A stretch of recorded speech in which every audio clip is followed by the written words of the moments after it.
Hey guys, Lytane here, and thank you so much for checking out this video. In fact, it is the first part of a themed month that I'll be doing called JuLion month. You get it? It's so silly. So you can guess what I'll be talking about. Shrek. No, I'm talking about Lion King, of course. Because the new live-action film is coming out in the middle of this month, I thought it was the perfect opportunity to talk about everything Lion King. In fact, I even had this suggested to me by Chad Hawksworth, one of the people that commented on another video I made. So thank you, Chad, for suggesting this. It got the ideas and the ball rolling, so now I'm going to be doing it. So of course, the first part of JuLion month is going to be on the cartoon, the one that started it all, The Lion King. And the perfect way to start this month is going to be with a song. JuLion month.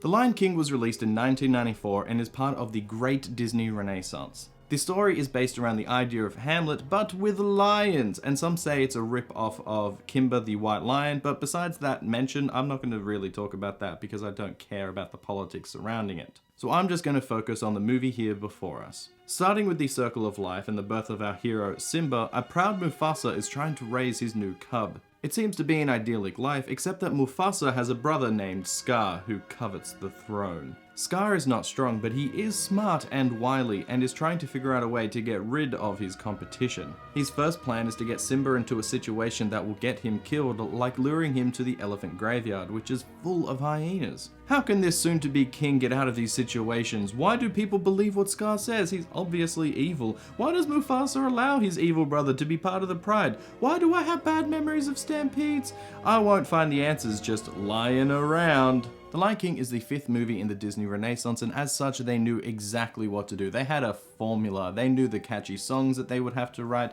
the animation style, the colors, and even the way the story would be told. They had it all down pat. The Lion King hits all of these beats, but just because it follows a formula, it doesn't mean it will find success. The story that is based on Hamlet has a lot of political intrigue and nuance and characters to it, which are mostly stripped from this film. It is a more simple version in order to cater to the fact that it's going to be for kids and children as well as some adults, so a lot of the nuance is gone. There is a clear hero, a clear villain, and a reason for him to go after his goal. There are real stakes here, which is good, and a hero's journey that we will go through. It isn't anything too original, but it is the way it is told and the characters that really grab your attention. Let's start with those characters like Mufasa. He is a big, strong character, able to stand against pretty much anything thrown at him. Scar is the obvious villain who is weak but cunning, lurking in the shadows all the time. The hyenas are his evil henchmen, and even though they have a happy-go-lucky nature and they joke around all the time,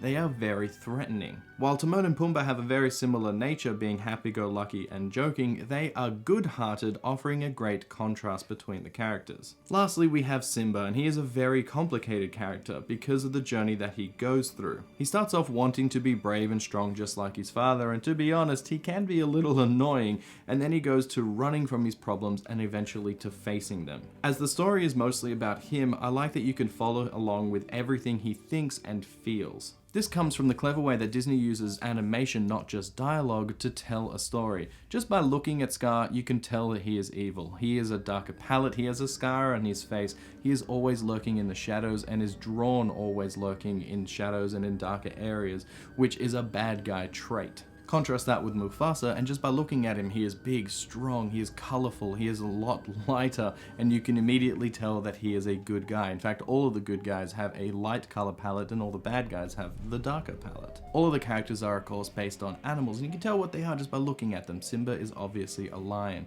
and they use the animalistic side and the human side of the character, and they bring them together in order to create what you see on screen.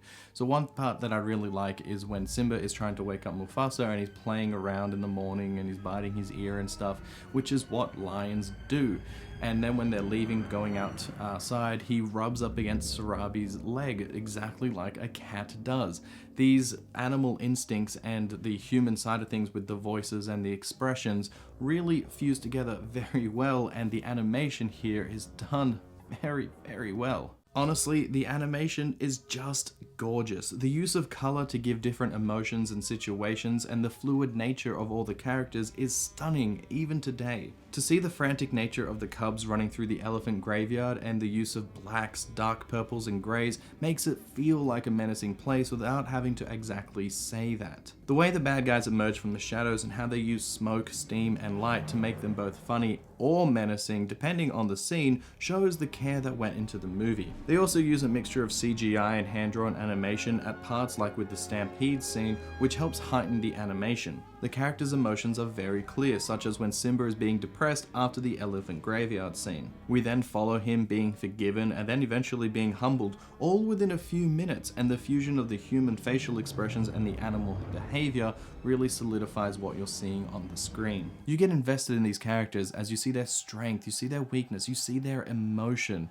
So it is a really cutting blow when, spoilers here, but this is one of those spoilers that everybody knows, so I don't really think it's a spoiler, like, you know, Darth Vader is Luke's father. Oh no, somebody might not have known that on the internet. But anyways, Mufasa dies. I cried when I first saw this. I still get sad when I think about it today, and I'm not ashamed to admit that because it was really emotional when I first saw it. Now, it is all because of the scene that it is set in. The stampede has this really high and exhilarating presence to it. The fact that Mufasa has to come to save the day for the second time in the movie, so we've already seen him save the day, only for him to start getting beaten and battered, and the music swells with the false hope after he gets Simba onto the safe landing, and then he gets pulled away, so dashing your hope. And then you see him get up onto the rock and you see him climbing and the music starts swelling again, but it's got that minor key to it, so you know something is a little bit off, but you can't really tell, only to see Simba go away and the music keeps getting more sinister. And then we see Scar, and we see from his point of view that Mufasa's trying to get saved, but Mufasa gets betrayed. He gets thrown off of the cliff and Simba sees it. He doesn't even see Scar, he just sees Mufasa, and it is devastating. And then directly after that, the music stops and we have this silence as we feel the weight and the gravitas of the entire scene. And it isn't until we see Mufasa and we see his lifeless body that the music slowly comes in, and it's really, really soft and it starts building up again. It's just handled so incredibly well. This is something Disney did not do very often, you know, kill characters. Sure, everyone talks about Bambi's mother, but that is child's play compared to this. While Mufasa is dead, the song Mufasa's Ghost plays lightly in the background, and this film uses that music in order to set scenes and bring back feelings. When you hear that Mufasa dies and you hear this song, it's barely audible, but it will stick with you in the back of your head. So then when you hear that music again later, you know something sad is happening and that Simba is going through a tough time. This is the perfect segue to talk about the musical numbers in the movie. Let's try and bring back some of that happiness. Hans Zimmer does the score for the film, which is what I've just been praising, the background music, but Tim Rice and Elton John are the ones that did all of the musical numbers. The songs all have a very different style to them and are influenced from Africa. The very first thing that you hear in the movie is a language called Zulu from Africa, the iconic Nya Svenya as the sun rises. They also use Swahili in the song Hakuna Matata because that is Swahili, and they use these languages and these instruments and all these different things throughout the entire movie to give you a sense of Africa. Like I said, this is a few movies into the Renaissance and Disney had that formula, and that goes with the music as well. Each Disney movie had between 3 and 5 songs, and they all usually fit a category, and this is no different. While most of these categories aren't official, they're what I like to call them. Let's compare this movie to Aladdin, which I did a themed month for, so you can check out those reviews if you'd like.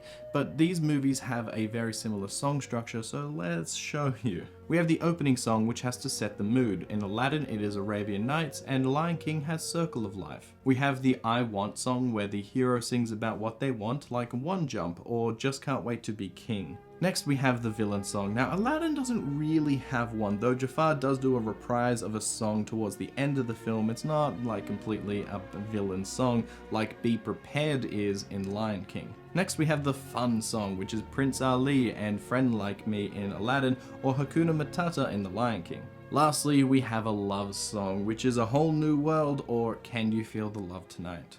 Even though it is a formula, it doesn't mean it is a bad thing, and all of these songs are catchy and good and different from each other, they just sit a certain role. Now, even though I said the story isn't groundbreaking, the performance from all the characters are really memorable. James Earl Jones as Mufasa with his deep, commanding voice, it's the only person that could ever be Mufasa.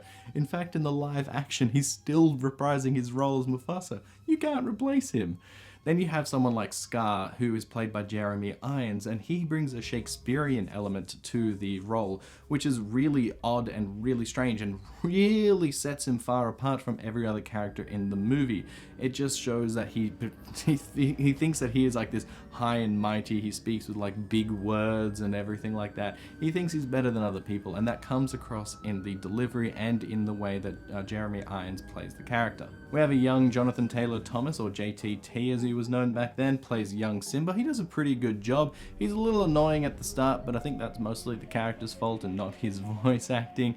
And then he transitions into Matthew Broderick, who is a little bit more bland, but he does the part well enough for the second half of the film as the adult Simba. Besides the voice acting, there is a lot of subtle inclusions in the animation as well and the story, like when Simba roars just before the stampede happens that makes him think that he caused it. Then there's the fact that Nala is always able to pin Simba in the first part of the movie, and it's helpful because when we see her in the second part of the film and she pins him, we get the same realization that Simba does.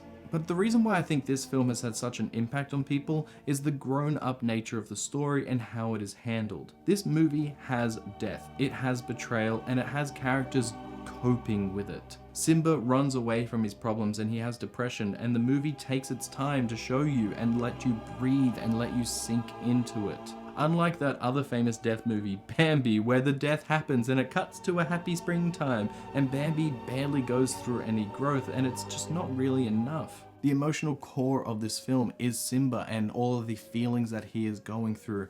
When he runs away from home, we are given ample time to see what he is going through, and then they introduce Timon and Pumbaa in order to bring a little bit of happiness and life back into the film.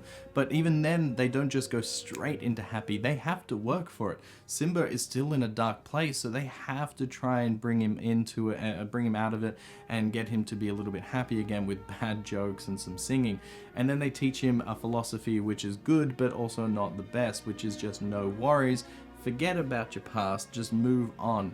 So it's not completely healthy because he needs to deal with it, and then he just becomes like this ultimate bachelor bro for a little bit of his life until the plot comes back and says, no, you need to sort through your problems. This is really good because it shows kids a different way of dealing with problems, that death is a real thing, that you will feel sad, and that you shouldn't just try and ignore it or try and push it away, that you have to deal with it. You need friends, you need family, you need life and love and happiness around you in order to help heal you.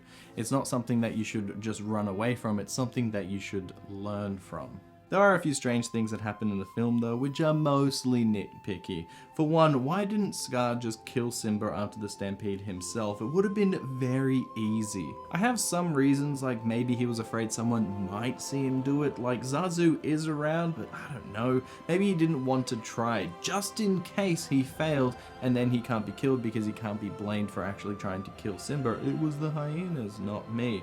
I don't know, it's just a little nitpick. Another little nitpick is that Simba manages to survive on bugs. That totally wouldn't work in real life. Maybe they are just like high in lion nutrients, I don't know. And does he keep his old bug diet after the movie when he gets back? I mean, Pride Rock would have different kinds of bugs, and I don't think it's a very buggy area, so I don't know. Maybe he does, maybe he doesn't, maybe he gets a taste of meat again, who knows. Also, it's highly likely that Nala and Simba are related. In A Lion's Pride, the main king lion lives with all of his women and birthing lots of lion cubs. Scar isn't Nala's father, and Mufasa is the only other male, so... In my opinion, I think that The Lion King is worth it. For many different reasons. For one, the animation is incredible. The use of color, the use of the fluid motion of the characters, the use of the fluid motion in the backgrounds, like the way that the grass sways, is so beautiful and incredible, and it still holds up to this day. The use of CG and hand-drawn animation as a fusion looks really, really nice, and it's hard to tell at some points what is CG and what is really drawn. The music in both the background music and in the big numbered scores are really fun and really catchy and help set a mood. The voice acting for the film is very good and very memorable. JTT is a little bit annoying at the start, and Matthew Broderick is a little bit more bland as an adult, but it still works because Simba has that like kind of bro, I'm a bachelor attitude. That laid back Matthew Broderick feel actually suits the character very well. The fact that this movie has very adult themes, but it doesn't try and kidify it for you and try and say like everything is fine and awesome and dandy. No, it has weight to it. When one of the characters dies, you feel it, and you feel the journey that Simba goes through because of it. And because it's not trying to dumb down to you, it makes it have a more timeless quality to it. So guys, tell me what you thought about The Lion King. Did you like it? Did you hate it? Is it your favorite Disney movie or not? Aladdin is still my favorite Disney movie, but you know, Lion King is really high up there in terms of favorites. And what are you guys thinking of the new live action remake that's coming out in a couple weeks? I'm not looking forward to it because of all the other live action movies that have come out before it, so I have very low expectations. So tell me what you think of JuLion month, and guys, don't forget to cycle subscribe, and I'll see you next time. Bye! Is Zulu, and with the part of the movie, and the sun rising and the imagery and everything like that. They also...